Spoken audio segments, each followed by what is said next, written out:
All right.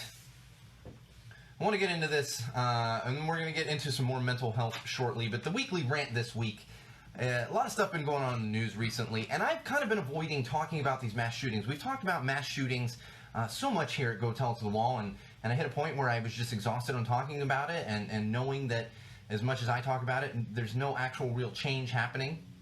But this time around, it really hit a soft spot with me, because the Orange Menace came out and really, instead of blaming guns and racism and bigoted people for these mass shootings, started blaming mental illness. And here's the thing. I understand. Maybe there is mental illness problems here. Maybe there aren't. But the bottom line is, you can't just scapegoat people with mental illness. You can't say, we need to reopen these institutions that people were thrown into years ago. You know? It is a problem. Mental illness is a problem. But the fact is, the statistics show that most of these mass murderers, these people that perpetuate mass shootings, don't actually suffer from mental illness. Those are simply the statistics. That's where it is. It's a lower percentage of people who are mass shooters who perpetuate these kind of crimes. The percentage is actually lower than the percentage of the overall population that suffers from mental illness. Let me say that again. The percentage of mass murderers who have mental illness, the percentage is lower than the percentage of the population in the United States that suffers from mental illness. Simply based on that fact, we can step back and say, well, maybe it isn't just mental illness that is causing people to do these things. Again, is there a possibility that someone has a mental illness? Yes, of course there is. Is it a guarantee? Is it the majority of the time? Absolutely, 100% unequivocally, no. That's just, the statistics are there. We can see that. You're welcome to look them up. I'm not going to sit here and quote exact places where I've gotten these statistics, but it's a fact. It's a fact. On top of that, mental illness most times does not mean violence. It does not.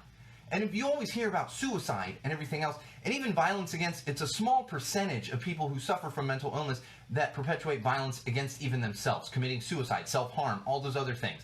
They talk about it, and it does exist, but those are the stories that you hear about more. It's a small percentage compared to the total amount of people that suffer from a mental illness that deal with these problems on a daily basis. That, again, is simply a fact. These are facts. These are statistics. The real problem here, is the Orange Menace is perpetuating the stigma. By putting this out in the news and saying people with mental illness, people with mental health problems are the people that are going to do these horrific crimes. They're the ones that are going to act on these things.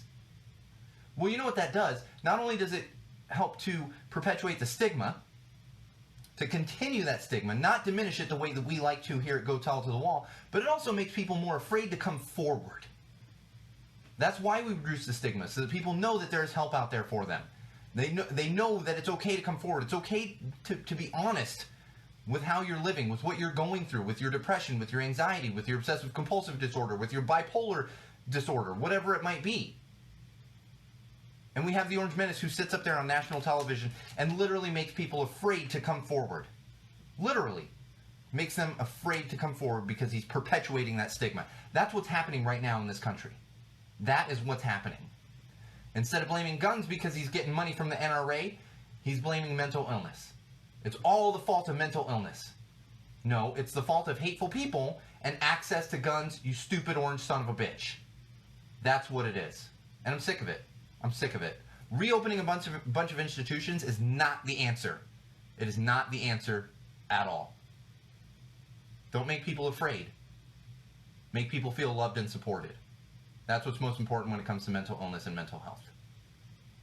And make sure there are programs available, which we don't do in this country. We don't do that at all. But we can do better, and we can be better, and we're going to do better.